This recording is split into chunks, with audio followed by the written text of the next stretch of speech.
काकी हजुर के गर्दै हुनुहुन्छ? म त बिहानको काम सुरु भइसक्यो नानी मेरो। यी घाँस मोल्ने भुस मोल्ने यही त हो मेरो काम। आज पनि एक्लै देख्छु त। काका खै त काकी? काका गोठतिरै हुनुहुन्छ। गोठतिरै गोबर सोबर उता हेर्दै हुनुहुन्छ। म चाहिँ यता किन नि काकी यो घाँस र भुस यसरी हालेको चाहिँ? यसै गरी मोलेर राख्नुपर्छ, अनि मात्रै राम्रो हुन्छ नि नानी। अब यसलाई मोल्नु पर्छ हो काकी? यसलाई मजाले मोल्नुपर्छ, अनि यसमा फेरि दाना मिक्स गर्ने हो। ल हेर्नुहोस्, ल हेर्नु मैले यसै गरी मोल्छु।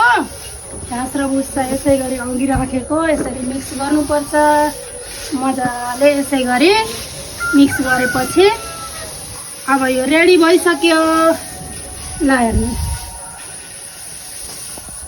अब मैले यसरी भाँडोमा उठाइसकेँ। अब यसरी उठाएर लगेर यो भैँसीलाई राखिदिन्छु, अनि दाना पनि मिक्स गर्छु। ल हेर्नुहोस्, ल हेर्नु है, मैले यसरी घाँस र भुस अघि मोलेको ल्याएर राखिसकेँ। अब यसरी राखेर अब दाना पनि राखिदिन्छु। यसै गरी यसमा यसरी दाना राखिदिने र मिक्स गरिदिने गरेपछि मजाले खान्छन्।